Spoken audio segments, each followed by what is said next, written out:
জলজ উদ্ভিদ মানে কি নরম পাতায় ফুলের নাচন? ভাবুন আবার, পৃথিবীর এক প্রান্তে আছে এমন এক পাতা যার উপর একজন মানুষ দাঁড়িয়ে থাকতে পারেন, ডুবে না গিয়েই। শুনতে গল্প মনে হলো, এটাই বাস্তব। বিস্তারিত থাকছে ডেস্ক রিপোর্টে। জলজ উদ্ভিদ বললেই চোখের সামনে ভেসে ওঠে ছোট ছোট পাতার ছড়াছড়ি। কিন্তু যদি বলা হয় এমন এক প্রজাতির পদ্ম আছে যার পাতার উপরে একটি মানুষ দাঁড়াতে পারে, অবাক হলেও সত্যি।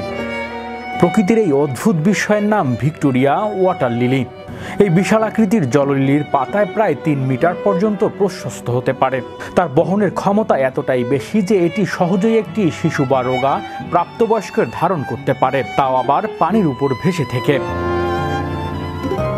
এর পাতার গঠন বিস্ময়কর। পাতার নিচের দিকে শক্ত শিরা ও ঘন কাঠামো, যা ওজনের সমানভাবে বিতরণ করে। পাতার পৃষ্ঠে বিশেষ ধরনের কৌশল ব্যবহার করে এটি পানির উপরে নিজেকে স্থির রাখে। জললিলি দীর্ঘদিন ধরেই মানুষের শিল্প ও সাহিত্যের জায়গা করে নিয়েছে।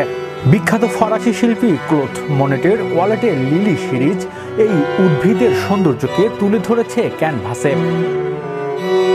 তবে শুধু পাতা নয়, এই উদ্ভিদের ফুলও কম নয়। সুগন্ধযুক্ত এই ফুলের প্রথম দিনে হয় সাদা, রাত হলে বন্ধ হয়ে যায় এবং পরের দিন গোলাপি রঙে আবার ফুটে ওঠে। এর সুবাস অনেকটাই আনারসের মতো, যা পরাগায়নকারী পোকামাকড়কে আকর্ষণ করে।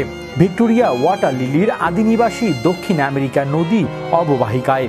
পরবর্তীতে এটি ছড়িয়ে পড়েছে পৃথিবীর নানা প্রান্তে, বিশেষ করে চীনের নানা বোটানিক গার্ডেনে। জুন থেকে অক্টোবরে এই কয়েক মাসই হচ্ছে এই উদ্ভিদের শ্রেষ্ঠ সময়। প্রতি বছর আগস্ট মাসে যখন এই ফুল ফোটে, হাজার হাজার দর্শনার্থীর ভিড় জমায় এই দৃশ্য দেখতে। শিশুরা দাঁড়িয়ে পড়ে পাতার উপর, আর প্রকৃতি প্রেমীরা মুগ্ধ হয়ে যান এর বিশালতায়।